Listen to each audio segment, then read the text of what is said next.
പീതാംബരം കരവിരാജിതശംഖചക്രകൗമോദഗീ സരസിജം കരുണാസമുദ്രം രാധാസഹായമതിസുന്ദരമന്ദഹാസം വാതാലയേശമനിശം ഹൃദി ഭാവയാമി. ഛായായാം പാരിജാതസ്യ ഹേമസിംഹാസനോപരി ആസീനമംബുദശ്യാമമായതാക്ഷമലംകൃതം ചന്ദ്രാനനം ചതുർബാഹും ശ്രീവത്സാങ്കിതവക്ഷസം രുക്മിണീ സത്യഭാമാഭ്യാം സഹിതം കൃഷ്ണമാശ്രയേ. സർവത്ര ഗോവിന്ദനാമസങ്കീർത്തനം ഗോവിന്ദ ഗോവിന്ദ.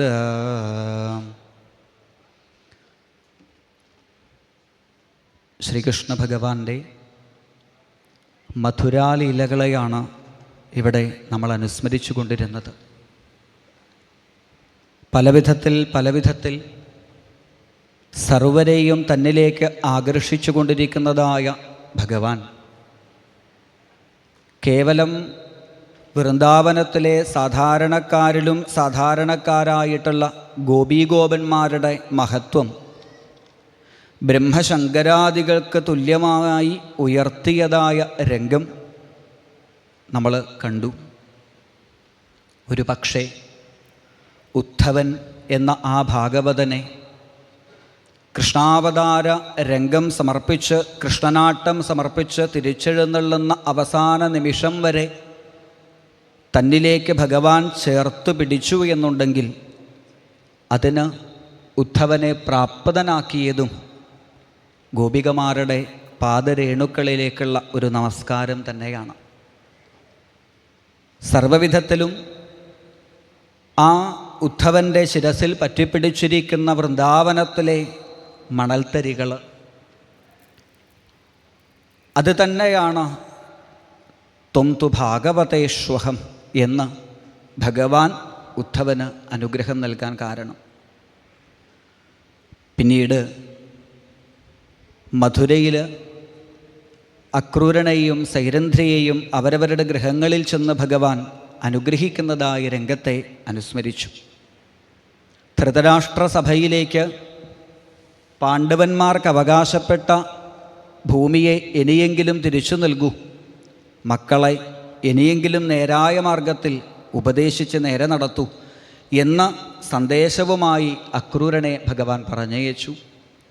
കാലസ്വരൂപനായ ഭഗവാന്റെ നിശ്ചയം എന്താണോ അതിന് വഴങ്ങിക്കൊടുക്കാൻ മാത്രമേ എന്നെക്കൊണ്ട് സാധിക്കുള്ളൂ എന്ന് പറഞ്ഞുകൊണ്ട് സംസാരചക്രഗതയേ പരമേശ്വരായ, ചക്രധാരിയായ ചക്രപാണിയായ ആ പരമേശ്വരനെ നമസ്കരിച്ച ധൃതരാഷ്ട്രഭക്തിയെ പാടിക്കൊണ്ട് ദശമസ്കന്ധം പൂർവാർദ്ധം സമർപ്പിച്ച് ഉത്തരാർദ്ധത്തിലേക്ക് പ്രവേശിക്കുമ്പോൾ പുതിയൊരു കഥാപാത്രം ഇവിടെ രംഗപ്രവേശനം ചെയ്യുന്നു. ജരാസന്ധൻ. കംസനെ കൃഷ്ണൻ വധിച്ചതോടുകൂടി ജരാസന്ധന് കൃഷ്ണനോട് വിദ്വേഷം വർദ്ധിച്ചു. കാരണം ജരാസന്ധൻ്റെ പെൺകുട്ടികളായ അസ്ഥി, പ്രാപ്തി ഇവരെ വിവാഹം ചെയ്തത് കംസനാണ്. സ്വാഭാവികമായും തൻ്റെ പെൺകുട്ടികൾക്ക് വൈധവ്യം നൽകിയതായ ആ കൃഷ്ണനോട് ജരാസന്ധന് തോന്നിയ വിദ്വേഷം പല സ്ഥലത്ത് പോയി പല ദുഷ്ടരാജാക്കന്മാരെ കണ്ട് അവരോട് സഖ്യം ചെയ്ത് അവരെയൊക്കെ കൂട്ടി വലിയ ഒരു അക്ഷൗഹിണി സൈന്യമുണ്ടാക്കി കൃഷ്ണനെതിരെ യുദ്ധത്തിന് പുറപ്പെട്ടു ജരാസന്ധൻ. യാദവ സൈന്യത്തെ തയ്യാറാക്കി ഭഗവാൻ ജരാസന്ധനോട് എതിരിട്ടു. അവിടെ ജരാസന്ധനൊഴികെ സകല ദുഷ്ടന്മാരെയും ഭഗവാൻ വധിച്ചു. ജരാസന്ധൻ യുദ്ധഭൂമിയിൽ നിന്ന് പരാജയപ്പെട്ട് പലായനം ചെയ്തു. വീണ്ടും പുതിയ രാജ്യങ്ങളെ കണ്ടെത്തി, പുതിയ ദുഷ്ടന്മാരെ കണ്ടെത്തി ജരാസന്ധൻ അക്ഷൗഹിണി സൈന്യത്തെ കൂട്ടി വീണ്ടും വരുന്നു യുദ്ധത്തിനെതിരെ ആയിട്ട്. ഇത്തവണയും ജരാസന്ധനെ വെറുതെ വിട്ടു, ദുഷ്ടന്മാരെയൊക്കെ ഭഗവാൻ വധിച്ചു. ഇങ്ങനെ 17 തവണ ജരാസന്ധൻ അക്ഷൗഹിണി സൈന്യവുമായി വന്നു എന്നാണ്. അക്ഷൗഹിണി എന്ന് വെച്ചാൽ നമ്മൾ വിചാരിക്കുന്നത് പോലെ കുറച്ച് ആൾക്കാരൊന്നുമല്ല അല്ലേ. അക്ഷൗഹിണി എന്ന് വെച്ചാൽ ആയിരക്കണക്കിന് ആനകൾ, ആയിരക്കണക്കിന് കുതിരകൾ, ആയിരക്കണക്കിന് കാലാളുകൾ, ഇതൊക്കെ ചേർന്നതാണ് അക്ഷൗഹിണി സൈന്യം. അങ്ങനെ 23ഓളം അക്ഷൗഹിണി സൈന്യത്തെ ഭഗവാനെതിരെ കൊണ്ടുവന്നിട്ടുണ്ട് ജരാസന്ധൻ. 17 തവണയും ജരാസന്ധനെ ഭഗവാൻ വെറുതെ വിട്ടു, ദുഷ്ടന്മാരെയൊക്കെ കൊല്ലും. ഇപ്പം ബലരാമൻ കൃഷ്ണനോട് ചോദിച്ചു, അല്ല കൃഷ്ണ, ഈ ജരാസന്ധനെ കൊല്ലാനല്ലേ നമ്മൾ ആദ്യം പദ്ധതി ഇട്ടത്, പിന്നെ എന്തേ ജരാസന്ധനെ ഇങ്ങനെ ബാക്കി വയ്ക്കണത് ചോദിച്ചപ്പോൾ ഭഗവാൻ പറഞ്ഞു, അതിനൊരു കാര്യമുണ്ട്. എന്തിനാ നമ്മൾ കൃഷ്ണനായി എന്തിനാ അവതരിച്ചത്? ഭൂമിയുടെ ഭാരം നശിപ്പിക്കാൻ വേണ്ടിയിട്ടാണ്. ആരാ ഭൂമിക്ക് ഭാരം? ഈ ജരാസന്ധനെ പോലെയുള്ള ദുഷ്ടന്മാർ. അങ്ങനെ ജരാസന്ധനെ പോലെയുള്ള ദുഷ്ടന്മാർ ഭൂമിയിൽ എവിടെയൊക്കെയാണ് ഉള്ളത് എന്ന് നമ്മളെക്കാൾ നന്നായിട്ട് അറിയണ ആൾ ജരാസന്ധനാണ്. ഭക്തന്മാരെവിടെയൊക്കെയാണ് ഉള്ളതെന്ന് നമുക്ക് മനസ്സിലാവും പെട്ടെന്ന്. ഭക്തന്മാരാരൊക്കെയാണ്, എവിടെയാ ഭക്തന്മാരുള്ളതെന്ന് നമുക്ക് മനസ്സിലാവും. പക്ഷേ ദുഷ്ടന്മാരെവിടെയാണ് ഉള്ളതെന്ന് നമ്മളെക്കാൾ അറിയണ ആൾ ജരാസന്ധന. അപ്പോൾ ജരാസന്ധനെ വെറുതെ വിട്ടുകഴിഞ്ഞാലൊരു ഗുണമുണ്ട്. എന്താ ഗുണം? സകല നാട്ടിലും പോയി ഇയാൾ ദുഷ്ടന്മാരെ പിടിച്ചു നമ്മുടെ മുമ്പിൽ എത്തിക്കും. നമുക്ക് ഇല്ലാണ്ടാക്കേണ്ട പണി മാത്രമേ ഉള്ളൂ. അങ്ങനെ 17 തവണ കഴിഞ്ഞു 18ാം തവണ അക്ഷൗഹിണി സൈന്യവുമായി ജരാസന്ധൻ പുറപ്പെട്ടപ്പോൾ ഭഗവാന് തോന്നി, ആർക്കായാലും ഒരു തവണയെങ്കിലും ജയിക്കണമെന്ന മോഹം ഉണ്ടാവുമല്ലോ. ഇത്തവണ രാമകൃഷ്ണന്മാർ ജരാസന്ധനെ കണ്ടതും കൈപിടിച്ച് ഓടാൻ തുടങ്ങി. പിറകിലെ സൈന്യവുമായിട്ട് ജരാസന്ധൻ ഒടുവിൽ പ്രവർഷണം എന്നു പേരായ ഒരു പർവ്വതത്തിലേക്ക് ഓടിക്കയറി രാമകൃഷ്ണന്മാർ. പർവ്വതത്തിൻ്റെ മുകളിലേക്ക് രാമകൃഷ്ണന്മാർ ഓടിക്കയറണത് കണ്ടപ്പോൾ പിറകെ പോവാണെന്ന് നില്ല ജരാസന്ധൻ. ചുറ്റുമായിട്ട് അഗ്നി ജ്വലിപ്പിച്ചു. തീയിട്ടാൽ സ്വാഭാവികമായിട്ടും പുകച്ച് പുറത്ത് ചാടിക്കുക എന്നൊക്കെ നമ്മൾ പറയാറില്ലേ. രാമകൃഷ്ണന്മാരെ പുകച്ച് പുറത്ത് ചാടിക്കാമെന്ന് വിചാരിച്ച് ചുറ്റുമായി തീയിട്ട് കുറേ സമയം പുക അവർ കൊണ്ടു എന്നല്ലാണ്ടേ രാമകൃഷ്ണന്മാരുടെ പുക കണ്ടില്ലേ. എവിടെ പോയി അവർ ചത്തിട്ടുണ്ടാവും എന്ന് സമാധാനിച്ച് ജരാസന്ധൻ തിരിച്ചു പോയി.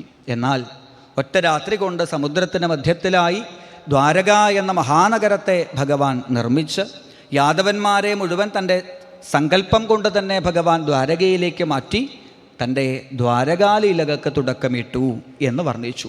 ഇവിടെയാണ് യവനൻ എന്നു പേരായ ഒരു മ്ലേച്ഛ രാജാവ്, ശിശുപാലൻ, ദന്തവക്ത്രൻ തുടങ്ങിയ ദുഷ്ടന്മാരുടെ ഒപ്പം കൂടി യവനനും കൃഷ്ണനോട് എന്തെന്നില്ലാത്ത വിദ്വേഷം.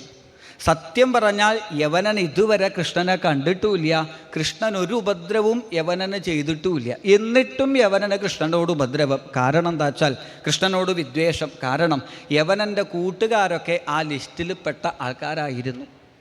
ശിശുപാലൻ, ജരാസന്ധൻ, ദ്വിവിധൻ തുടങ്ങിയിട്ടുള്ളതായ ദുഷ്ടന്മാരുടെ സംഘം കൊണ്ട് കൃഷ്ണനോട് വല്ലാത്ത വിദ്വേഷം വർദ്ധിച്ചു ഈ യവനന്. പക്ഷെ ഇതുവരെ നേരിട്ട് കണ്ടിട്ടില്ല. കിട്ടിയാൽ അവനോടൊരു യുദ്ധം ചെയ്യണം എന്നൊക്കെ മോഹമുണ്ട്. അപ്പോഴാണ് കൃഷ്ണ കൃഷ്ണ എന്ന നാമം ജപിച്ച് നടക്കുന്ന നാരദരെ കണ്ടത്. നാരദരോട് ചോദിച്ചു, അതെ, ഈ കൃഷ്ണനെ ഒന്ന് കാണാൻ എന്താ വഴി? അപ്പോൾ നാരദർ ചോദിച്ചു, നിനക്ക് കാണണമെന്ന് മോഹമുണ്ടോ? അതുണ്ട്. എന്തിനാ കാണുന്നത്? നമസ്കരിക്കാനാണോ? അതൊന്നുമല്ല. പിന്നെയോ, കിട്ടിയാൽ 2 അടി കൊടുക്കണം, അതിന് വേണ്ടിയിട്ടാണ്. ഞാൻ ഇതുവരെ കണ്ടിട്ടില്ല, ഒന്ന് ലക്ഷണം പറഞ്ഞാൽ ഞാൻ അന്വേഷിച്ചോളാം. അങ്ങനെ ശ്രീനാരദ മഹർഷി ഭഗവാന്റെ ലക്ഷണങ്ങളൊക്കെ ഭംഗിയായി പറഞ്ഞു കൊടുത്തു.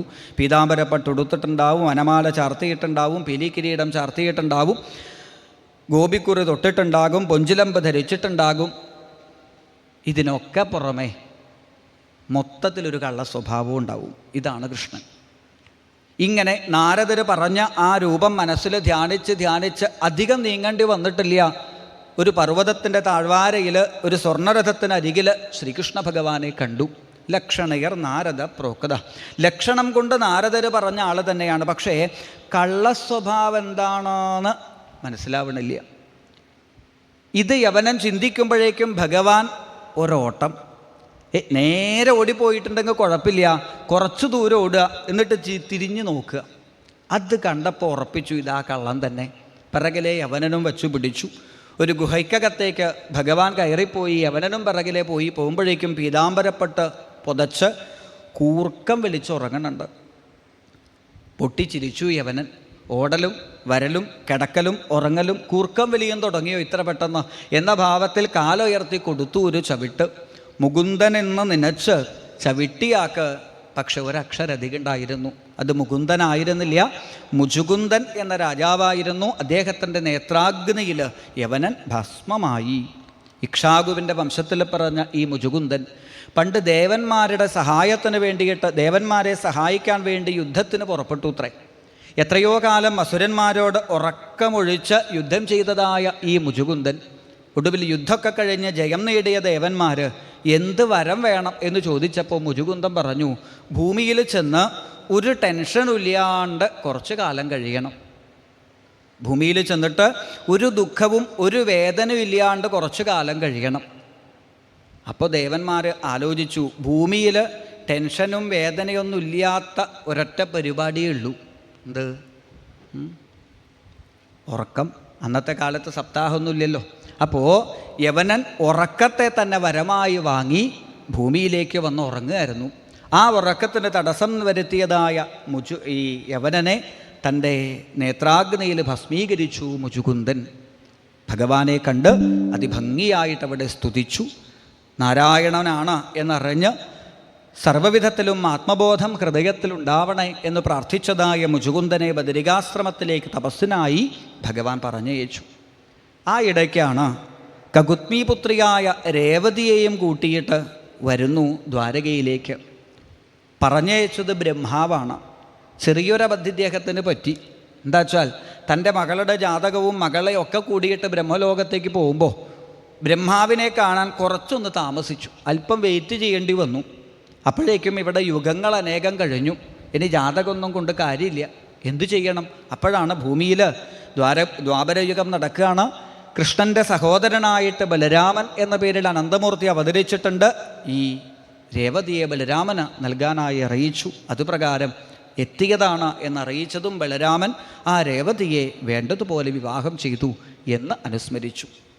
ഇനി തൻ്റെ കല്യാണ മുഹൂർത്തമാണ് എന്ന് ശ്രീകൃഷ്ണ ഭഗവാൻ തീരുമാനിക്കുന്നതും കല്യാണിയായ മഹാലക്ഷ്മി രുക്മിണിയെ രാക്ഷസവിധാനേന പാണിഗ്രഹണം ചെയ്ത് പിന്നീട് വേദവിധിപ്രകാരം ദ്വാരകയിൽ വെച്ച് വിവാഹം ചെയ്തു പരീക്ഷിത്തെ എന്ന് ചുരുക്കി ഭഗവാന്റെ കല്യാണക്കഥയെ പറഞ്ഞപ്പോൾ പരീക്ഷിത്ത് എന്ന ആ ഭാഗവതൻ ഗുരുനാഥനായ ശുഖബ്രഹ്മർഷിയോട് പറഞ്ഞു, ഭഗവാൻ ഭീക്ഷ്മകസുതാം രുക്മിണീം രുചിരാനനാം രാക്ഷസേന വിധാനേന ഉപയേമേ ഇതി ശ്രുതം. ശുഖബ്രഹ്മർഷി പറഞ്ഞതെന്താ വെച്ചാൽ വിധാനേന രുക്മിണിയെ പാണിഗ്രഹണം ചെയ്ത് ഭഗവാൻ ദ്വാരകയിലേക്ക് കൊണ്ടുവന്ന് തൻ്റെ ഗൃഹസ്ഥാശ്രമലീലകളിലേക്ക് പ്രവേശിച്ചു. ഇത് കേട്ടപ്പോൾ പരീക്ഷിത്ത് പറഞ്ഞു, ഇത് പറയാൻ നിങ്ങൾ വേണോ? ഇതെനിക്കറിയണ കാര്യമാണ്. ഉപയേമേ ഇതി ശ്രുതം. ഇങ്ങനെ കൃഷ്ണൻ രുക്മിണിയെ കല്യാണം കഴിച്ചു എന്ന് മാത്രം പറയാനാണെങ്കിൽ ഇത് ഞാൻ കുറേ കേട്ടിട്ടുണ്ട്. ഇങ്ങനെ കേൾക്കാനല്ല ഞാൻ അങ്ങയുടെ മുമ്പിൽ വന്നിരിക്കുന്നത്. ഇങ്ങനെ കേൾക്കാനല്ല ഞാൻ ആഗ്രഹിക്കുന്നത്. പിന്നെയോ ഭഗവാന്റെ കല്യാണക്കഥ അത് വിസ്തരിച്ചു തന്നെ എനിക്ക് പറഞ്ഞു തരണം.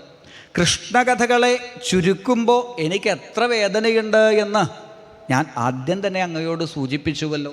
വിശപ്പോ ദാഹമോ അറിയാതെ ആ ഹരികഥാമൃതത്തെ കുടിക്കാൻ എനിക്ക് സാധിക്കുന്നുണ്ടെങ്കിൽ അങ്ങ് അതിനെങ്ങനെ ചുരുക്കരുതേ എന്ന് പ്രാർത്ഥിക്കുന്നു. എങ്ങനെയുള്ള കൃഷ്ണകഥകൾ? ലോകമലാപഹ, ലോകത്തിൻ്റെ മുഴുവനും ദുഃഖങ്ങളെ ഇല്ലാണ്ടാക്കുന്നതായ ശ്രീകൃഷ്ണ കഥകൾ. ഭഗവാന്റെ കഥകളുടെ പ്രത്യേകത എന്താ? ഭഗവാന്റെ രൂപത്തിൻ്റെ പ്രത്യേകത എന്താണെന്ന് വെച്ചാൽ ഏത് തരത്തിലുള്ളതായ ദുഃഖങ്ങളെയും ഇല്ലാണ്ടാക്കാനുള്ളതായ കഴിവ് ഭഗവാന്റെ കഥകൾക്കുണ്ടെന്നാണ്. ഭഗവാന്റെ രൂപത്തിനുമുണ്ട്. ഗുരുവായൂരപ്പനെ കാണാൻ പോകുമ്പോൾ ഒരു പക്ഷേ നമ്മളൊക്കെ വലിയൊരു പ്രാരബ്ധത്തിൻ്റെ ലിസ്റ്റ് മനസ്സിൽ കുറിച്ചിട്ടെത്തിട്ടാവും പോവുക. ഭാര്യയുടെ കാര്യം പറയണം, മക്കളുടെ കാര്യം പറയണം, ബന്ധുക്കളുടെ കാര്യം പറയണം, പശുവിൻ്റെ കാര്യം പറയണം, ഓഫീസിലെ കാര്യം പറയണം. ഇതൊക്കെ കഴിഞ്ഞ് വീട് പൂട്ടി പുറത്തേക്ക് ഇറങ്ങുമ്പോൾ അയൽവക്കക്കാരൻ്റെ ചോദ്യം, എവിടേക്കാ? ഞങ്ങളൊന്ന് ഗുരുവായൂർ. ഞങ്ങളുടെ കാര്യം പറയണേ. അയൽവാസിയുടെ കാര്യവും പറയണം. ഇങ്ങനെ ലിസ്റ്റ് നീണ്ടു വരിക. അവസാനം ഇയാൾക്കൊരു സംശയം, അവിടെ എത്തിയിട്ട് തിരക്കിനിടയിൽ ഇത് പറയുമ്പോൾ വല്ലതും വിട്ടുപോയാലോ? അതുകൊണ്ടൊരു കാര്യം ചെയ്തു. ഒരു കടലാസ് എടുത്ത് നമ്പർ ഇട്ടിട്ട് ഗുരുവായൂരപ്പനോട് പറയാനുള്ള പ്രാരബ്ധങ്ങളൊക്കെ എഴുതി വെച്ചു. ഉദ്ദേശം മറ്റൊന്നുമല്ല, അവിടെ പോവുക, നടയിലെത്തുക, കാവൽക്കാർ പിടിച്ച് തള്ളുമായിരിക്കും. എന്നാലും ഞാൻ വിടില്ല. അവിടെ മുറുക്കെ നിന്നിട്ട് ഈ 15 പ്രാരബ്ധം ഗുരുവായൂരപ്പൻ്റെ മുമ്പിൽ പറഞ്ഞു കേൾപ്പിക്കും എന്ന് ഉറപ്പിച്ച് ഇയാൾ ഗുരുവായൂർ പുറപ്പെട്ടു. തൊഴാനായിട്ട് പോണ സമയത്ത് പ്രാരബ്ധം എഴുതിയ ആ കടലാസ് മറന്നു പോവാണ്ടിരിക്കാൻ മുണ്ടിൻ്റെ ആ കോന്തലേക്ക് അവിടെ തിരികെ വെച്ചു. ഭക്തന്മാരെങ്ങനെ ക്യൂ നിൽക്കുന്നതിനിടയിൽ കയറി സകലരും നാമം ജപിക്കുന്നുണ്ട്, കൈ ഉയർത്തി തൊഴുന്നുണ്ട്. അപ്പോഴൊക്കെ ഒരു കൈ ഇയാൾ മുറുക്കെ പിടിച്ചിട്ടുണ്ട് ഈ പ്രാരബ്ധത്തിൻ്റെ ലിസ്റ്റിൽ, നഷ്ടപ്പെട്ടു പോകണ്ടെന്ന് വെച്ചിട്ട്. അങ്ങനെ മുറുകെ പിടിച്ച് ഒടുക്കം ഭഗവാന്റെ ആ ഗോപുരം കഴിഞ്ഞ് അകത്തേക്ക് കയറി അതിഗംഭീരമായിട്ടുള്ളതായ നാമജപം ഭൂലോക വൈകുണ്ഠമാകുന്ന ആ ഗുരുവായൂരിനകത്തേക്കങ്ങ് കയറുമ്പോഴേക്കും കളഭത്തിൻ്റെയും തുളസിയുടെയൊക്കെ ഗന്ധം ഇങ്ങനെ വരാൻ തുടങ്ങി. ആനന്ദലഹരിയിൽ ഇദ്ദേഹം അങ്ങനെ പോകണമെങ്കിലും ഒരു കൈ മുറുക്കെ പിടിച്ചിട്ടുണ്ട് ലിസ്റ്റിൽ. ഒടുവിൽ ആ ഫ്ലൈ ഓവറൊക്കെ കയറി ഇറങ്ങി പൊന്നന്ത്രപ്പടിയുടെ മുമ്പിലെത്തി. അല്ലേ, ഗുരുവായൂരപ്പൻ്റെ മുമ്പിലെത്തിയ സ്വതവേ എല്ലാവർക്കും കുറച്ച് നീളം കൂടാറുണ്ട്. കാരണം കാലിൻ്റെ ഹിരണ്യകശിപുവിൻ്റെയൊക്കെ തപസ് പറയണ പോലെയാണ്. കാലിൻ്റെ 2 വിരലിൻ്റെ മുകളിലൊക്കെ നിൽക്കുന്നത് കാണാം ചില ആൾക്കാർ, എന്നാലേ കാണുള്ളൂ. ഇങ്ങനെ ആ തിരക്കിനിടയിൽ, തിക്കും തിരക്കിനിടയിൽ ഗുരുവായൂരപ്പനെ ഒരു നോക്ക് ഇടയിൽ കൂടി ഒരു കണ്ടു. എനിക്ക് സംശയം ഈ ഗുരുവായൂരപ്പന് ചെറിയ മയക്കുമരുന്നിൻ്റെ ബിസിനസ് ഉണ്ടോയെന്ന്. അല്ലേ, ഭഗവാന്റെ കയ്യിലൊരു മയക്കുമരുന്നുണ്ട്. ഭഗവാൻ അറിയാം ഈ വരുന്നവരൊക്കെ പ്രാരബ്ധം പറയാനാണ് വരുന്നത്.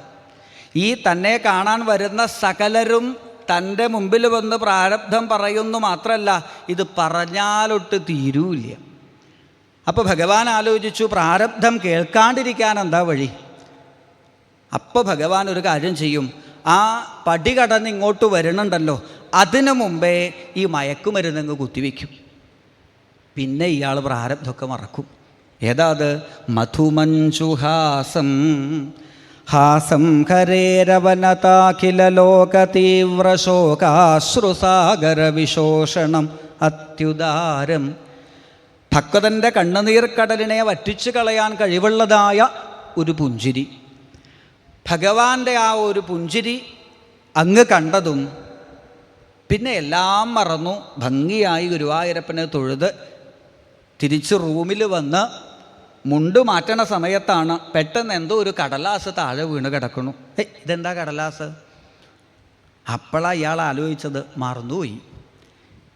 പടി കടക്കണതുവരെ ഞാൻ മുറുക്കെ പിടിച്ചതായി പ്രാരബ്ധത്തിൻ്റെ ലിസ്റ്റിനെ. പക്ഷേ എപ്പോഴാണെന്നറിയില്ല ആ കൈ അവിടെ നിന്ന് മാറിയത്.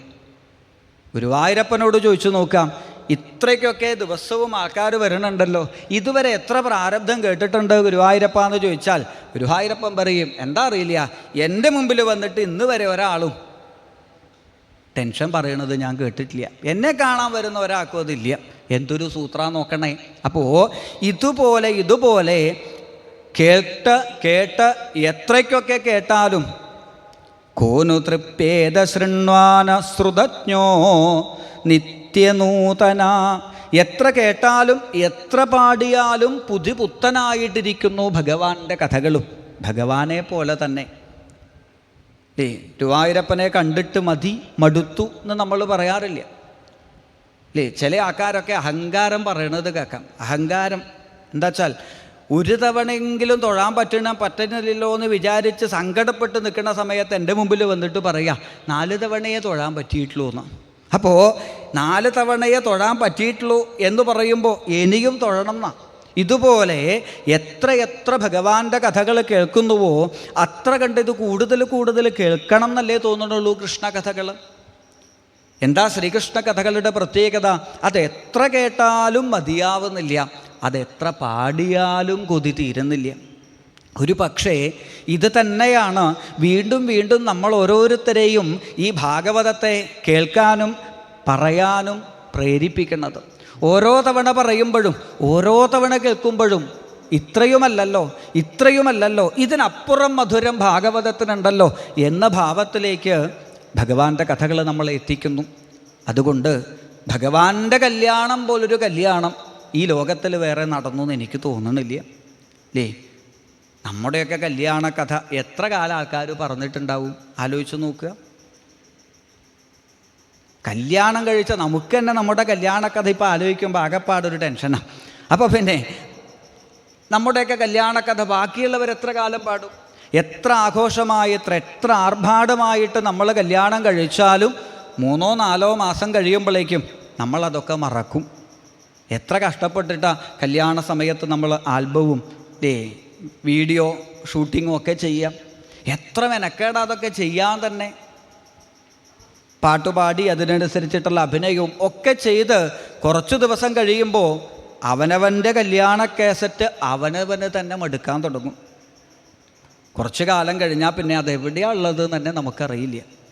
എന്നാൽ ഭഗവാന്റെ കല്യാണം അതിന്നും കോപ്പിയെടുത്ത് ആചാര്യന്മാർ ഭക്തന്മാരുടെ മുൻപിൽ പ്ലേ ചെയ്തുകൊണ്ടിരിക്കുന്നുണ്ടെങ്കിൽ അത് മടുക്കുന്നില്ല എന്നുള്ളതാണ് ഏറ്റവും വലിയ പ്രത്യേകത. അതുകൊണ്ട് എനിക്ക് വിസ്തരിച്ച് തന്നെ ആ കൃഷ്ണൻ്റെ കല്യാണക്കഥ പാടിത്തരണേ എന്ന് പ്രാർത്ഥിക്കുമ്പോഴാണ് വിദർഭാധിപതിയായിട്ട് ഭീഷ്മകൻ എന്ന രാജാവ്, അദ്ദേഹത്തിന് 5 ആൺമക്കൾ, പറയുമ്പോൾ 5ഉം സ്വർണത്തിൻ്റെ പര്യായങ്ങളാണ്.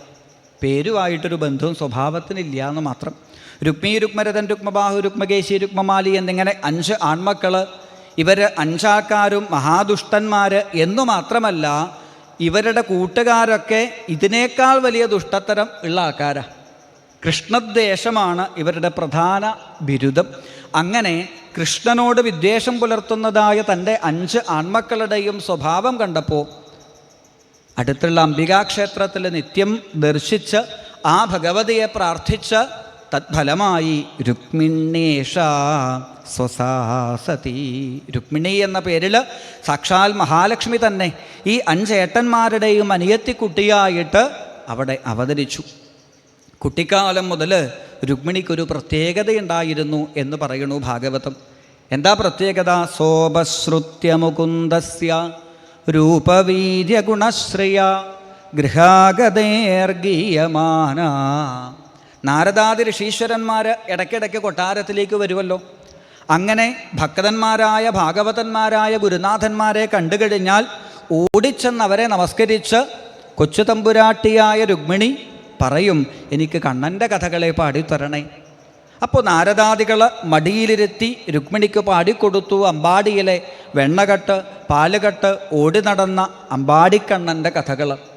ചെറിയ പ്രായമല്ലേ, ആ കണ്ണൻ്റെ ലീലകൾ ഓരോന്നും കേട്ടപ്പോൾ തനിക്കൊരു കളിക്കൂട്ടുകാരനായിട്ട് കൃഷ്ണനെ കിട്ടണേ എന്ന ഭാവമായിരുന്നു.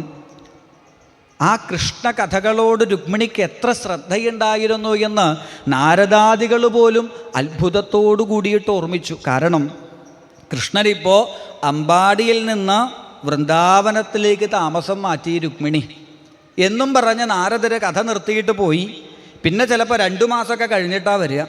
2 മാസം കഴിഞ്ഞ് നാരദര് വന്നാൽ രുക്മിണി ചോദിക്കുക, എന്നിട്ട് നാരദര് ചോദിക്കും, എന്ത് അല്ല എന്നിട്ട് എന്തെന്നിട്ടെന്ന്. അമ്പാടിയിൽ നിന്ന് താമസം മാറ്റിയല്ലോ, എന്നിട്ട്. അപ്പോഴാണ് നാരദര് ചിന്തിക്കുക, ഇത്ര ദിവസവും രുക്മിണിയുടെ മനസ്സ് താൻ എവിടെ കൃഷ്ണകഥകളെ പാടി നിർത്തിയിട്ടുണ്ടോ അവിടെ തന്നെയാണുള്ളത്. അങ്ങനെ വൃന്ദാവന ലീലകളെ പാടാൻ തുടങ്ങി. ഭഗവാൻ ഗോവർദ്ധന ഗിരിധാരിയായി ഗോവിന്ദനായി ലോകത്തെ അനുഗ്രഹിച്ചു എന്ന് പറഞ്ഞ് നാരദരെ നിർത്തി. പിന്നെ നാരദരെ കാണുമ്പോൾ രുക്മിണി വീണ്ടും ചോദിക്കും, എന്നിട്ട്. ഇങ്ങനെ എത്ര കേട്ടാലും മതിവരാത്തതായ കൃഷ്ണകഥകളിലേക്ക് സദാസമയവും തൻ്റെ ശ്രദ്ധയെ വർദ്ധിപ്പിച്ചതായ രുക്മിണി ഇന്ന് രുക്മിണിയുടെ പ്രായം മാറി. ഭഗവാന്റെ രാസലീലാദികളെക്കുറിച്ച് കേട്ട് തമ്മേനേ സദൃശം പതിം, തനിക്ക് ജീവിതത്തിലൊരു പതിയുണ്ടെങ്കിൽ അത് ഈ കൃഷ്ണനായിരിക്കും എന്നുറപ്പിച്ചു. പക്ഷേ രുക്മിണിയുടെ 5 ഏട്ടന്മാരുണ്ടല്ലോ, ഈ 5 ഏട്ടന്മാരും രുക്മിണിയെ കൃഷ്ണന് കൊടുക്കുന്നതിന് തടസ്സം നിന്നു. അവർ പലതരത്തിൽ കൃഷ്ണൻ്റെ കുറ്റവും കുറവും ഒക്കെ എന്നുള്ള ഭാവത്തിൽ പലതും പറഞ്ഞു നോക്കി.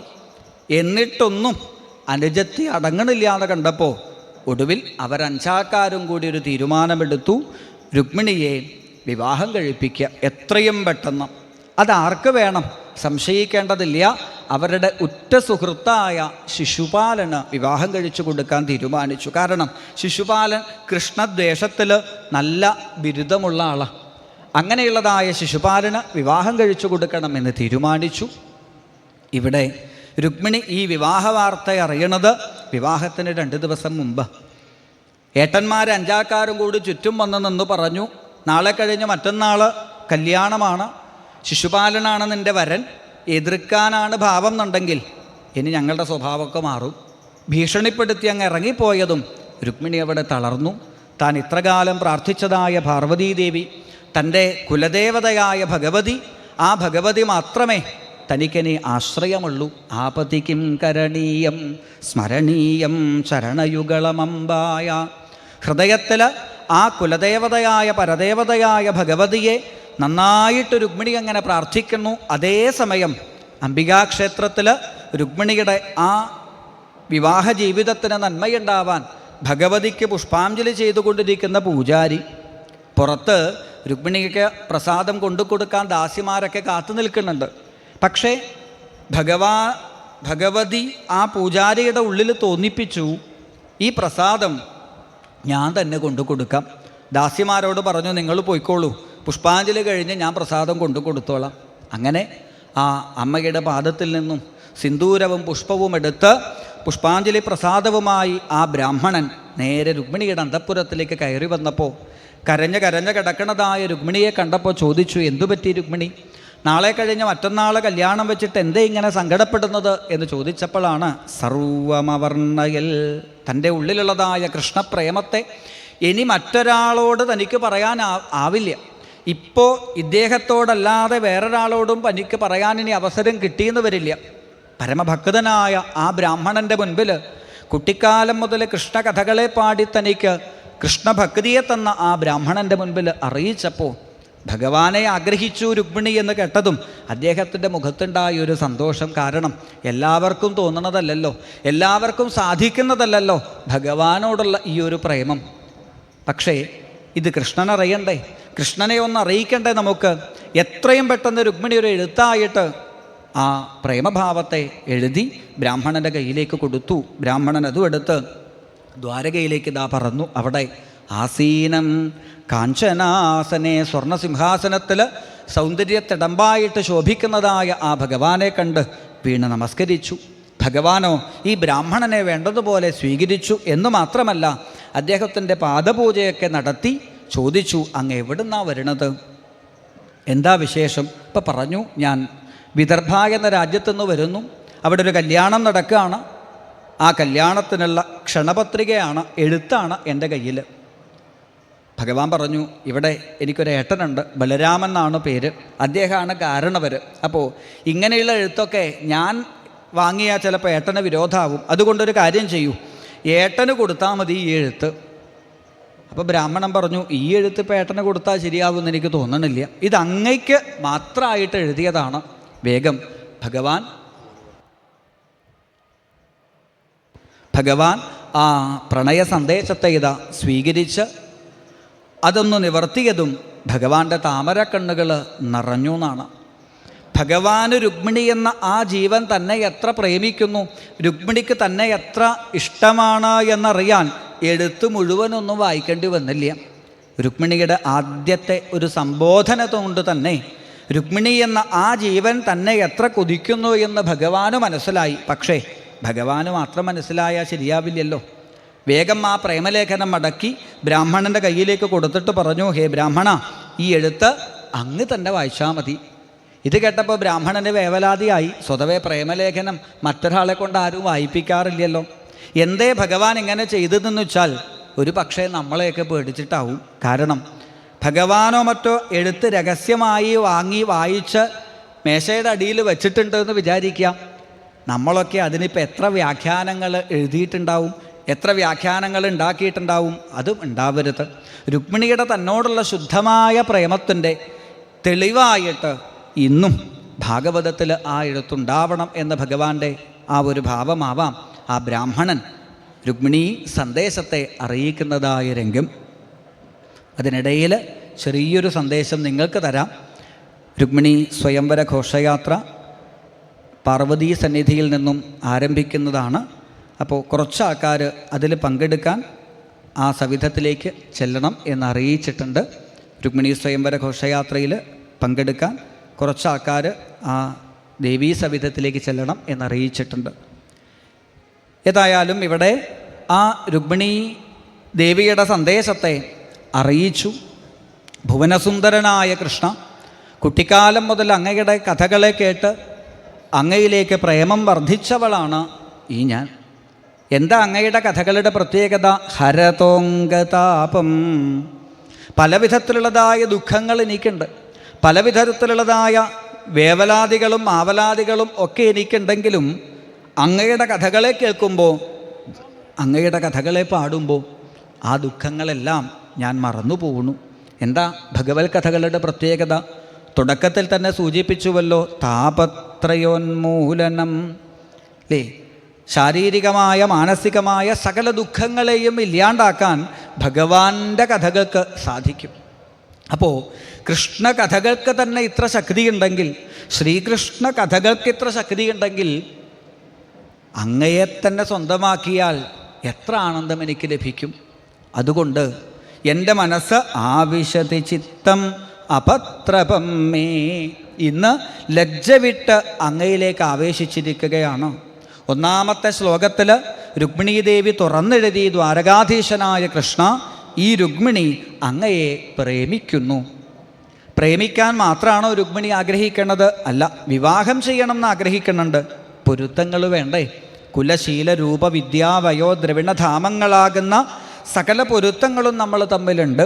പൊരുത്തം മാത്രം പോരാ. ലേ ജന്മാന്തരേ ഭവേത് പുണ്യം തഥാ ഭാഗവതം ലഭേൽ. ഭാഗവതത്തിനടുത്തൊന്നിരിക്കാൻ, ഭാഗവതം ഒന്ന് കേൾക്കാൻ, ഭാഗവതം എന്ന് കേൾക്കാൻ തന്നെ പുണ്യം വേണമെന്നുണ്ടെങ്കിൽ, ആ ഭഗവാനെ സ്വന്തമായി കിട്ടണമെങ്കിൽ എത്ര പുണ്യം വേണം? അത്തരത്തിലുള്ള പുണ്യപ്രവർത്തികൾ എത്രയോ ഞാൻ ചെയ്തിട്ടുണ്ട്. സജ്ജനങ്ങളെ പൂജിച്ചിട്ടുണ്ട്, അന്നദാനാദികളെ നടത്തിയിട്ടുണ്ട്, പല വിധത്തിലുള്ളതായ സേവകളെ, മാനവ സേവകളെ ചെയ്തിട്ടുണ്ട്. ഇതൊന്നും ചെയ്താലും അങ്ങയെ സ്വന്തമാക്കാൻ പറ്റുമെന്ന് ഞാൻ കരുതുന്നതുമില്ല. ഇതൊക്കെ ചെയ്താലും എനിക്ക് വേണ്ടതെന്താ അറിയോ? അങ്ങയുടെ കാരുണ്യമാണ്, അങ്ങയുടെ കൃപയാണ്. ആ ഒരു കൃപ എന്നിലേക്ക് ഒഴുകാതെ എത്ര പുണ്യം ഞാൻ നേടിയതുകൊണ്ടും അങ്ങയെ സ്വന്തമാക്കാൻ എനിക്ക് സാധിക്കില്ല. അതുകൊണ്ട് എത്ര പുണ്യം അങ്ങയെ നേടാൻ വേണമോ അത്രയും പുണ്യത്തെ തന്നിട്ടാണെങ്കിലും അങ്ങയുടെ കാരുണ്യം എന്നിലേക്ക് ഉണ്ടാവണം. നാളെ കഴിഞ്ഞ് മറ്റന്നാൾ ശിശുപാലൻ എന്ന ആ കള്ളക്കുറുക്കൻ അങ്ങയുടെ മുൻപിൽ വച്ച് എന്നെ വലിച്ചു കൊണ്ടുപോകുമ്പോൾ അതിൽ അല്പം നാണക്കേട് അങ്ങയ്ക്കും കൂടിയുണ്ട്. കാരണം ഒരു സിംഹത്തിന് ബലിയാടായി കിടക്കുന്നതായ ഒരു മാൻപേട, സിംഹം നോക്കി നിൽക്കേ, സിംഹത്തിൻ്റെ മുമ്പിൽ നിന്ന് ഒരു കുറുനരി അതിനെ കടിച്ചു കൊണ്ടുപോയാൽ വനരാജൻ എന്നൊക്കെ പറഞ്ഞിട്ട് എന്താ കാര്യം? സിംഹത്തിനല്ലേ നാണക്കേട്. ഇതുപോലെ ഭഗവാനെ ഇനി ഒരിക്കലും ഇതുപോലൊരു സന്ദേശം എഴുതാൻ, ഇതുപോലെ അങ്ങയെ ആശ്രയിക്കാനുള്ളൊരവസരം എനിക്ക് ലഭിച്ചു എന്ന് വരില്ല. അതുകൊണ്ടാണ് ഇത്ര പെട്ടെന്ന് ഞാൻ ഒരു എഴുത്തെഴുതിയത്. അല്ല രുക്മിണി, നാളെ കഴിഞ്ഞ് മറ്റന്നാൾ കല്യാണം വെച്ചിട്ട് ഇപ്പോൾ വന്ന് എന്നെ കല്യാണം കഴിക്കണം എന്ന് പറഞ്ഞാൽ ഇതിനൊക്കെ സമയം വേണ്ടേ? ഇവിടുന്ന് പുറപ്പെട്ട് ഞാൻ അവിടെ എത്തണ്ടേ? ഇവിടെ ഒരുക്കങ്ങളൊക്കെ ചെയ്യണ്ടേ? നിന്നെ രക്ഷിക്കാൻ എനിക്ക് സമയം വേണ്ടേ? എന്നാണെങ്കിൽ കാലേ നൃസിംഹ, ഭഗവാനെ ഞാൻ ചോദിക്കട്ടെ, പ്രഹ്ലാദൻ എന്ന ആ പരമഭക്തനെ രക്ഷിക്കാൻ അങ്ങക്ക് എത്ര സമയം വേണ്ടി വന്നു? അല്ലേ? അകത്തു പാടില്ല, പുറത്തു പാടില്ല, ആകാശത്ത് പാടില്ല, ഭൂമിയിൽ പാടില്ല, അങ്ങനെ പാടില്ല, ഇങ്ങനെ പാടില്ല. 100 കണക്കിന് വരം വാങ്ങിയ ആളാണ് ആര്? ഹിരണ്യകശിപു. ആ ഹിരണ്യകശിപു മുൻകൂട്ടി പറഞ്ഞിട്ടുണ്ട് എന്ന് വിചാരിക്കുക, അടുത്ത ആഴ്ച തൂണിലുണ്ടോ എന്ന് ഞാൻ ചോദിക്കുന്നു. എന്നാൽ ഭഗവാന് സമയമുണ്ടോ ഒരാഴ്ച? എന്ത് തൂണിൻ്റെ ഉള്ളിൽ കയറാനോ ഒളിക്കാനോ ഒക്കെ? ഇതൊന്നുമില്ല. കസ്മാൽ സ്തംഭേന, എന്തുകൊണ്ട് ഈ തൂണിൽ കാണണില്ല എന്ന് പറയുമ്പോഴേക്കും ഭക്തനായ പ്രഹ്ലാദനെ രക്ഷിക്കാൻ ഇത്രയും വരങ്ങളെ മറികടന്ന് അത്ഭുത നരസിംഹമായിട്ടങ്ങ് വന്നില്ലേ? അപ്പോൾ ഭക്തനെ രക്ഷിക്കണമെന്നങ്ങ് കരുതിക്കഴിഞ്ഞാൽ അങ്ങയ്ക്ക് മുമ്പിൽ സമയമോ ദേശമോ ഒന്നും ബാധകല്ല. അതുകൊണ്ട് രുക്മിണി എന്ന അടിയനെ ഒരിക്കലും ശിശുപാലൻ പാണിഗ്രഹണം ചെയ്യാൻ അങ്ങ് ഇടവരുത്തരുതേ. വേറൊരു പ്രശ്നമുണ്ട് രുക്മിണി, ഇന്നേ വരെ ഞാൻ രുക്മിണിയെ കണ്ടിട്ടില്ല, രുക്മിണി എന്നെയും കണ്ടിട്ടില്ല. കല്യാണത്തലേന്നാളാണെങ്കിലോ അവിടെ വന്നാൽ ബഹളത്തോട് ബഹളമായിരിക്കും. ഇതിനിടയിൽ രുക്മിണിയെ എനിക്ക് കാണാൻ പറ്റുമോ? ഞാൻ എങ്ങനെയാണ് രുക്മിണിയെ ഒന്ന് കണ്ടുപിടിക്കുക എന്നാണെങ്കിൽ അതിനൊരു ഉപായം ഞാൻ പറഞ്ഞു തരാം. വിവാഹത്തിന് തലേ ദിവസം ഞങ്ങളുടെ കുലദേവതയുടെ ക്ഷേത്രത്തിലേക്ക് ദർശനത്തിന് പോകുന്ന ഒരു പതിവുണ്ട് ഞങ്ങൾക്ക് ആചാരമായിട്ട്. അന്ന് ആ അംബികാക്ഷേത്രത്തിൽ ചെന്ന് ഭഗവതിയെ തൊഴുത് തിരിച്ചു വരുന്ന സമയത്ത് ഘോഷയാത്രയുടെ മുൻപിൽ അങ്ങക്ക് എന്നെ കാണാൻ സാധിക്കും. സകലരും നോക്കി നിൽക്കേ, വീര്യശുൽക്കാം, അങ്ങ് എന്നെ പാണിഗ്രഹണം ചെയ്യണം. രാക്ഷസേന വിധിനോദ്വഹ, ഒളിച്ചോടാം എന്നൊന്നുമല്ല പറഞ്ഞത്. പിന്നെയോ എല്ലാവരുടെയും മുൻപിൽ വെച്ച് അങ്ങ് പാണിഗ്രഹണം ചെയ്ത് എന്നെ സ്വന്തമാക്കണം. ഇനി ഈ ഒരു ജന്മത്തിൽ അങ്ങ് എൻ്റെ ഈ ഒരു അഭ്യർത്ഥനയെ, ഈ ഒരു പ്രാർത്ഥനയെ സ്വീകരിക്കുന്നില്ല എന്ന് വിചാരിക്കാം. ശിശുപാലൻ്റെ മുൻപിൽ ഞാൻ കഴുത്ത് നീട്ടുന്നൊന്നും വിചാരിക്കേണ്ട. ശിശുപാലൻ എൻ്റെ കഴുത്തിലേക്ക് താലി ചാർത്തുന്നതിന് മുമ്പ് ഈ ശരീരത്തെ ഞാൻ ഉപേക്ഷിക്കും. എന്നിട്ടോ എവിടെയെങ്കിലും ഒരു ജന്മം തരുമല്ലോ, ആ ജന്മത്തിൽ ഇതുപോലൊരെഴുത്ത് ഞാൻ എഴുതും. അതിനിപ്പോൾ മനുഷ്യജന്മം തന്നെ കിട്ടണമെന്നൊന്നുമില്ലല്ലോ, വേറെ ഏതെങ്കിലും ഈച്ചയായിട്ടോ പൂച്ചയായിട്ടൊക്കെ ആവാലോ. അപ്പോൾ പിന്നെ എങ്ങനെ എഴുത്തെഴുതുക എന്നാണെങ്കിൽ, കാലുള്ള ജീവിയാണോ ഞാൻ ദ്വാരകയിലേക്ക് എത്തും, ചിറകുള്ള ജീവിയാണോ ഞാൻ അങ്ങയെ കാണാൻ വരും, കണ്ണുള്ള ജീവിയാണോ അങ്ങയെ ഞാൻ കണ്ടുപിടിക്കും. ഇങ്ങനെ ശതജന്മഭിസ്യാൽ 100 ജന്മങ്ങൾ എടുത്തിട്ടാണെങ്കിലും ഈ രുക്മിണി അങ്ങയെ സ്വന്തമാക്കുക തന്നെ ചെയ്യും എന്ന ആ ഒരു പ്രേമ സന്ദേശം കേട്ടതും ഭഗവാൻ ആ എഴുത്തു വാങ്ങി അവിടെ വച്ചു. ബ്രാഹ്മണൻ്റെ കൈപിടിച്ചു കുലുക്കി. ബ്രാഹ്മണനോട് പറഞ്ഞു, ബ്രാഹ്മണ, സത്യം പറയാലോ, ഞാൻ ഇത്ര സമയമുണ്ടല്ലോ ചിരി അടക്കി പിടിച്ചിരിക്കുകയായിരുന്നു. എൻ്റെ കാരണം നിദ്രാം ച നലഭേന്നിഷി. ഇപ്പോൾ 1-2 ആഴ്ചയായിട്ട് എനിക്ക് ഉറക്കം കുറവാ.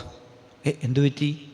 അത് ആ നാരദർ ഇടയ്ക്കിടയ്ക്ക് ഇവിടെ വരും. എന്നിട്ട് പറയും, രുക്മിണി എന്ന് പറഞ്ഞിട്ടൊരു കുട്ടിയുണ്ട്, എന്തൊരു ഇഷ്ടമറിയോ അങ്ങയെ കാണാൻ, അങ്ങയുടെ കഥ കേൾക്കാൻ എന്തൊരു ഇഷ്ടമറിയോ, എന്തു നല്ല കുട്ടിയറിയോ, അങ്ങക്കൊന്ന് ആലോചിച്ചൂടെ എന്ന് ആ നാരദർ പറഞ്ഞ് എനിക്കും ഈ രുക്മിണിയെക്കുറിച്ച് ആലോചിച്ചിട്ട് ഇപ്പോൾ ഉറക്കില്ല. അതുകൊണ്ട് എത്രയും പെട്ടെന്ന് നമുക്ക് ഇവിടുന്ന് പുറപ്പെടാം, ഞാൻ കൊണ്ടുവരും രുക്മിണിയെ, ഞാൻ രക്ഷിക്കും രുക്മിണിയെ എന്നും പറഞ്ഞ് ആ ബ്രാഹ്മണൻ്റെ കയ്യും പിടിച്ച് രഥത്തിലേക്ക്, തയ്യാറാക്കി വച്ചിരിക്കുന്ന രഥത്തിലേക്ക് അവിടെ കയറി നിന്നു. അപ്പോൾ ഇവിടെ ഒരു മഹാത്മാവ് പറയണത് കേട്ടിട്ടുണ്ട്, ഈ ബ്രാഹ്മണന് വല്ലാത്തൊരസൂയ തോന്നിയിത്രേ. ആരോട്? രുക്മിണിയോട്. ഇനി രുക്മിണിക്ക് ഒരു മഹാഭാഗ്യം കിട്ടാൻ പോവുക. അപ്പോൾ രുക്മിണിക്ക് കിട്ടാൻ പോകുന്ന ആ മഹാഭാഗ്യത്തെ രുക്മിണിക്ക് കിട്ടുന്നതിന് മുമ്പൊന്ന് തട്ടിയെടുക്കണം, ഒന്ന് അനുഭവിക്കണം. അതിനു വേണ്ടിയിട്ട് ബ്രാഹ്മണൻ പറഞ്ഞു, ഞാൻ നടന്നിട്ട് വന്നോളാം. നടന്നിട്ട് വന്നാൽ പറ്റില്ല, രഥത്തിൽ കയറാം. അല്ല, എനിക്കിങ്ങനെ വണ്ടിയിൽ കയറിയിട്ടൊന്നും ശീലമില്ല. അങ്ങനെ പറഞ്ഞാൽ പറ്റില്ല, പേടിക്കാനൊന്നുമില്ല, ഇതാ കയറിയിട്ട് ഇവിടെ ഇരുന്നാൽ മതി. അയ്യോ, ഇരുന്നാലും എനിക്ക് ശരിയാവില്ല. എന്നാൽ പിന്നെ നിന്നോളൂ. നിന്നാലും ശരിയാവില്ല. എന്നാൽ പിന്നെ ഒരു കാര്യം ചെയ്യൂ, ഈ രഥത്തിൻ്റെ നടുവിലൊരു കൊട പോലെയുള്ളൊരു സ്ഥലം ഉണ്ടല്ലോ, ആ വടി, അത് തൂണ് മുറുക്കെ പിടിച്ച് അവിടെ നിന്നാൽ മതി. അപ്പോൾ ബ്രാഹ്മണൻ പറഞ്ഞു, തൂണ് മുറുക്കെ പിടിച്ചാലും എനിക്ക് ഈ രഥം പോണ സമയത്ത് ചിലപ്പോൾ ബാലൻസ് കിട്ടില്ല. എങ്ങനെയൊക്കെ ആയിട്ടും ഇയാൾ രഥത്തിൽ ശരിയാവണില്ല, കയറണില്ല, നിൽക്കണില്ല, ഇരിക്കുന്നില്ല എന്നൊക്കെ കണ്ടപ്പോൾ അവസാനം ഭഗവാന് മനസ്സിലായി, ഈ വിദ്വാൻ എന്തോ ഉദ്ദേശിച്ചിട്ടാണ് ഈ പറയണത്. ഒടുക്കം ഭഗവാൻ പറഞ്ഞു, എങ്കിലൊരു കാര്യം ചെയ്തോളൂ ബ്രാഹ്മണ, രഥം അങ്ങ് പുറപ്പെട്ടാൽ എന്നെ കെട്ടിപ്പിടിച്ചോളൂ. പറയേണ്ട താമസം. ബ്രാഹ്മണൻ ഭഗവാൻ എങ്ങനെ മുറുകെ പിടിച്ചു. ഈ ഒരു ചാൻസ് കിട്ടാനുണ്ടാക്കിയ സൂത്ര. അങ്ങനെ ഭഗവാനെ എങ്ങനെ ചേർത്ത് പിടിച്ചുകൊണ്ട് വിദർഭയിലേക്കുള്ള ഒരു വരവ്. ബലരാമൻ കൃഷ്ണനെ കുറേ അന്വേഷിച്ചു, കൃഷ്ണ കൃഷ്ണ എന്ന് നാമം ജപിച്ചു എന്നല്ലാണ്ട് കൃഷ്ണനെ കാണണില്ല. അപ്പോഴാണ് പറഞ്ഞത്, ഏതോ ഒരു ബ്രാഹ്മണൻ എഴുത്തും കൊണ്ട് അകത്തേക്ക് പോയി, കൃഷ്ണനെയും കൂട്ടി പുറത്തേക്ക് പോയി. അപ്പോൾ എഴുത്ത് അകത്തുണ്ടാവുമല്ലോ, അകത്ത് പോയി നോക്കി, 1-ാമത്തെ വരി വായിച്ചു, ഭുവനസുന്ദര. ബലരാമൻ എത്രയേ വായിക്കണ്ടു, അഡ്രസ്സ് നോക്കി, രുക്മിണി, ഇവൻ അവിടെ എത്തിയിട്ടുണ്ടാവും. കണ്ണടച്ച് തുറക്കുമ്പോഴേക്കും യാദവ സൈന്യത്തെ മുഴുവൻ കൂട്ടി കൃഷ്ണൻ എത്തുന്നതിന് മുമ്പേ വിദർഭയുടെ ഗോപുരത്തിൽ ബലരാമൻ അവിടെ കാത്തു നിൽക്കുക. കൃഷ്ണൻ വരുന്നേ ഉള്ളൂ. ഭഗവാൻ ബ്രാഹ്മണനോട് പറയുന്നുണ്ട്, അമ്മയും അച്ഛനൊന്നും കുഴപ്പമില്ല, പക്ഷേ എനിക്കൊരു ഏട്ടനുണ്ട്. ഏട്ടനറിഞ്ഞാൽ പ്രശ്നമാവുമെന്നാണ്. എൻ്റെ ഏട്ടനെ കണ്ടിട്ടില്ലല്ലോ, അങ്ങ് ഒലക്കയും കലപ്പൊക്കെ പിടിച്ചിട്ടാണ് നിൽക്കുക. ദേഷ്യം വന്നാലുണ്ടല്ലോ അനിയനാണോ എന്നൊന്നും നോക്കില്ല. ഇങ്ങനെയൊക്കെ പറഞ്ഞ് ഏട്ടനെ പേടിച്ച് ഏട്ടനെക്കുറിച്ച് പറഞ്ഞുകൊണ്ടിരിക്കുമ്പോൾ ബ്രാഹ്മണൻ ചോദിച്ചു, ഏകദേശം അവിടെ നിൽക്കുന്ന ആളെ പോലെ ഉണ്ടാവില്ലേ? നോക്കുമ്പോൾ കലപ്പി ഒലക്കയും പിടിച്ചു ബലരാമൻ നിൽക്കണുണ്ട്. ബ്രാഹ്മണ, കുഴപ്പമായി. എന്തേ? അതെൻ്റെ ഏട്ടൻ തന്നെയാണ്. ഇനിയിപ്പോൾ എന്താ വഴി? ഒറ്റ വഴിയേ ഉള്ളൂ. ഓടിച്ചെന്ന് ബലരാമൻ്റെ കാലിലേക്കൊരു നമസ്കാരം. അനുജൻ്റെ നമസ്കാരം കണ്ടപ്പോൾ തന്നെ ഉള്ളിൽ ചിരിച്ചു ബലരാമൻ. എന്തൊരു സ്നേഹമാണ് ഇവനിപ്പോൾ എന്നോട്. ഏതായാലും പിടിച്ചെഴുന്നേൽപ്പിച്ച് ചോദിച്ചു, എന്തിനാ ഇപ്പം ഇങ്ങോട്ട് വന്നത്? നമുക്ക് ക്ഷണമൊന്നുമില്ലല്ലോ, നമുക്ക് എഴുത്തൊന്നും കിട്ടിയിട്ടില്ലല്ലോ. എഴുത്ത് കിട്ടി. സാധാരണ നീ അവിടെ ഏതെഴുത്ത് വന്നാലും എൻ്റെ അടുത്തേക്കല്ലേ പറഞ്ഞേക്കാറ്. ഇത്തവണ എന്താ എഴുത്ത് എന്നെ കാണിക്കാഞ്ഞത്? ചോദിച്ചപ്പോൾ പറഞ്ഞു, ഇത്തവണ ഏട്ടനല്ല എഴുത്ത്, എനിക്കാ എഴുത്തുണ്ടായത്. കാര്യങ്ങളൊക്കെ പറഞ്ഞപ്പോൾ പറഞ്ഞു, എൻ്റെ കൃഷ്ണ, ഭുവനസുന്ദര എന്ന് വിളിക്കുമ്പോഴേക്കും ഇങ്ങനെ ചാടി പുറപ്പെടാൻ പാടുണ്ടോ? ഇവിടെ എത്ര ദുഷ്ടന്മാരാ ഉള്ളതെന്നറിയോ? വരുന്ന സമയത്ത് എന്നോടൊരു വാക്കെങ്കിലും പറയാറുന്നില്ലേ എന്നൊക്കെ ശകാരിച്ചു.